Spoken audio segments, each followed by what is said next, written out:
所以神啊，你已经呼召我们了，我们要来紧紧的跟随，我们不要活在过去，我们也不要活在未来，我们要活在现在。The present glory， 神现在的荣耀就要触摸你。哈利路亚 ！God is more than enough. God is more than able.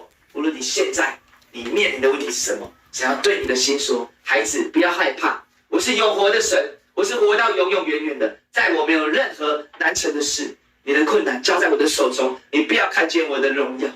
或许你在心中常跟神呼求 ：God, show me your glory。是的，神的荣耀现在就要为你来显现。哈利路亚！那个帕子在基督耶稣里已经揭去了。哈利路亚！是的，以色列人每当他们诵读这个旧约摩西的书卷、摩西的律法的时候，那个帕子仍然在他们的脸上，仍在他们的心上。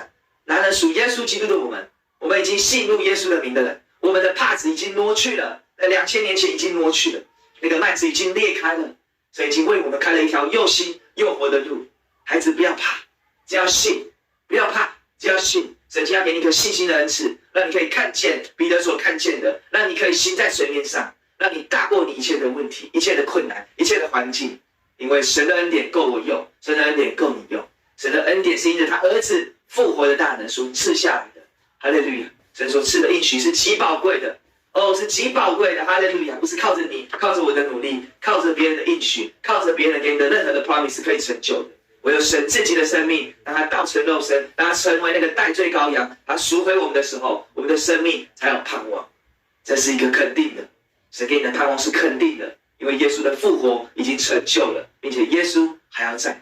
阿们，哈利路亚！所以圣经说，若有人在基督耶稣里，他就是新造的人，旧事已过，都变成新的。你希望那些旧事都过去吗？你希望那些伤痛都过去吗？你要凭信心而活，你要接受耶稣，接受他做你生命中一切的中心。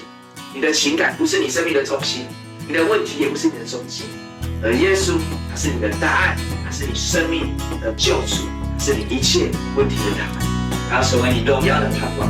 基督在我们的里面成为荣耀的盼望。不要活在过去，只要我们能够看见未来是荣耀的，是有盼望的。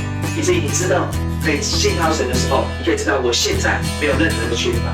你看到未来的困难，你会说不，这些困难在基督耶稣里都已经被更新了，都已经被变化了。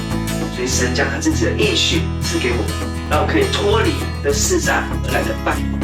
所以弟兄姊妹，神是爱你的，神是看你为尊贵的、荣耀的。因此你要来接受神他当下给你的这个能力，神的应许永不改变。或许有一天，所有的事情你发现都已经失控了，都已经失效了。然而神的话永远有功效，因为在基督耶稣里，一切都变成新的了，旧事都已经过去了。只要你看见他的美好，他的信实，他的良善，他美好的应许，他是公义的，他是信实的，他是爱你的，他是爱你的阿爸父。他会保护你，他会供应你，他会把每个应许都成就在你的生命当中。因此我邀请你今天更多打开你的心，对你的爱你的那位天父上帝，那位阿爸天父来说，我愿意如同保罗，我愿意如同彼得，经历到那个圣灵的大能，那个活水的江河洗净我们生命一切的问题，让你的爱充充满满的在我们的生命的每一天作王掌权。哈利路亚！耶稣已经从死里复活，你是新造的人，你是新造的人。我要跟你说，你是新造的人。